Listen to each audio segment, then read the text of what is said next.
అదే RTV app వార్తల్ని క్షణాల్లో చదివే అవకాశం ఉంటుంది. ఒక న్యూస్ పేపర్, ఒక టెలివిజన్ ఛానల్ మీ చేతుల్లో ఎప్పుడూ ఉంటాయి. Hi hello welcome to RTV health. నేను మీ Deepthi. Hello doctor, how are you doing today? Doctor, జనరల్గా ఈ రెస్పిరేటరీ ట్రాక్ట్ ఇన్ఫెక్షన్స్లో అసలు ఎన్ని టైప్స్ ఉంటాయి అంటారు? ఏమేమి ఉంటాయి అసలు? రెస్పిరేటరీ ట్రాక్ట్ ఇన్ఫెక్షన్స్ అంటే రెస్పిరేటరీ ట్రాక్ట్ అనేది మనం గాలి తీసుకునే మార్గం. మన ముక్కు దగ్గర నుంచి మొదలు పెడితే వెనకాల గొంతు, ఆ తర్వాత మెయిన్ విన్ పైపు, ఆ తర్వాత అందులో నుంచి బ్రాంకై అంటే other air passages, ultimately lungs. Okay, ఎక్కడైతే మనం గాలి తీసుకుని ఆక్సిజన్ మన బాడీకి అందజేస్తాము.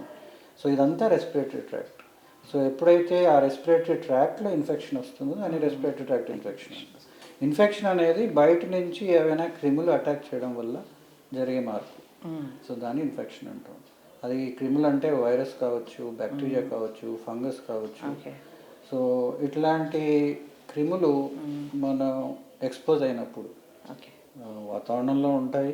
ఆల్రెడీ ఇంతకుముందు వేరే వాళ్ళకి ఎవరికైనా ఇన్ఫెక్షన్ ఉన్నప్పుడు వాళ్ళు తుమ్మడం ద్వారా, దగ్గడం ద్వారా అవి బయటికి రిలీజ్ అయ్యాయి. మనం పీల్చినప్పుడు మనకి మన బాడీలోకి అంటే మన రెస్పిరేటరీ ట్రాక్ట్ ద్వారా అది లంగ్స్లో వరకు వెళ్ళి ఇన్ఫెక్షన్ కలిగజేయచ్చు. సో ఆ రెస్పిరేటరీ ట్రాక్ట్ ఎక్కడ ఇన్వాల్వ్ అయింది అనే దాన్ని బట్టి దాని సివియరిటీ కానివ్వండి, దాని లక్షణాలు కానీ డిఫరెంట్గా ఉంటాయి. అంటే ముక్కు స్టేజ్లో అది రైనైటిస్, మామూలుగా మనకి కామన్గా చేసే జలుబు ఇట్లాంటిది ముక్కు లెవెల్లో, ముక్కు సైనసెస్లో ఇన్ఫెక్షన్ ఉండడాన్ని మనం కామన్ కోల్డ్ అది అంటాం. అది గొంతులోకి వెళ్ళినప్పుడు అది ఫారింజైటిస్ లాగా మారుతుంది. అట్లాగే ఇంకా కొంచెం విన్ పైప్స్లోకి వెళ్ళినప్పుడు బ్రాంకైటిస్ అవుతుంది. అంతకంటే కింద లంగ్స్ కూడా ఇన్వాల్వ్ అయినప్పుడు దాన్ని న్యూమోనియా అంటాం. సో ఇవన్నీ రెస్పిరేటరీ ట్రాక్ట్ ఇన్ఫెక్షన్స్లో different levels of infection. Okay, వీళ్ళల్లో కామన్గా చూసే సిమ్టమ్స్ ఏముంటాయి అంటారు? రెస్పిరేటరీ ట్రాక్ట్ ఇన్ఫెక్షన్స్లో కామన్గా మనం చూసేది పర్టికులర్లీ ముక్కు రీజన్లో ఇన్వాల్వ్మెంట్ ఎక్కువగా ఉన్నప్పుడు జలుబు. అంటే ముక్కు పట్టేయడం, ముక్కులో మ్యూకస్ కారడం, ఇవి సైనసైటిస్ అంటే ఆ ముక్కు ఫేస్ పైన కొంచెం ఎక్కువ నొప్పి అది రావడం. అండ్ అది ఇంకొంచెం కిందికి దిగి గొంతులోకి వచ్చినప్పుడు గొంతులో ఇరిటేషను, దానివల్ల దగ్గు అది డెవలప్ అవ్వడం.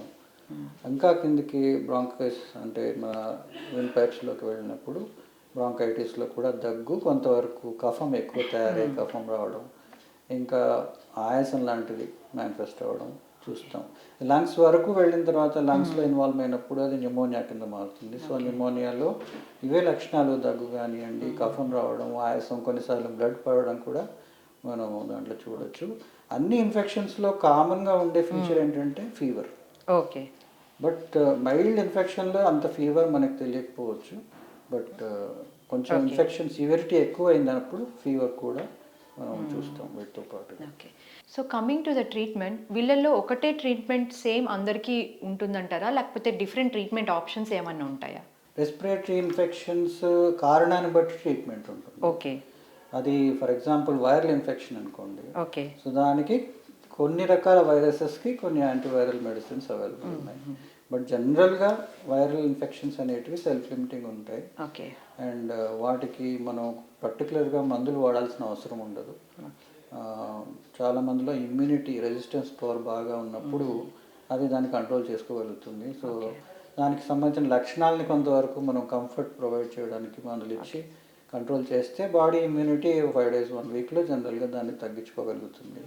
కొన్ని రకాల వైరస్ ప్రోగ్రెస్ అవుతాయి, లైక్ మనం చూసాం కోవిడ్ అది ఎంత సివియర్గా మారింది. అండ్ అట్లాగే స్వైన్ ఫ్లూ వైరసెస్, ఇమ్యూనిటీ తక్కువ వాళ్ళలో దానివల్ల ప్రాబ్లమ్స్ ఎక్కువ వచ్చే అవకాశం ఉంటుంది.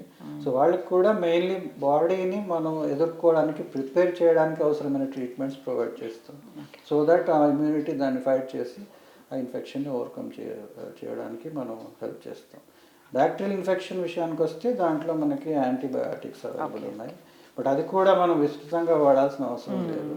ఇమ్యూనిటీ స్ట్రాంగ్గా ఉంటే ఈవెన్ బ్యాక్టీరియాని కూడా అది కంట్రోల్ చేసే అవకాశం ఉంటుంది. ఓకే, కానీ ఒక స్టేజ్ తర్వాత అంటే ఆ ఇన్ఫెక్షన్ కంట్రోల్ అవ్వట్లేదు, కొంచెం పెరుగుతోంది అనే పరిస్థితి వచ్చినప్పుడు మనం యాంటీబయాటిక్స్ వాడడం ద్వారా దాన్ని కంట్రోల్ చేయొచ్చు.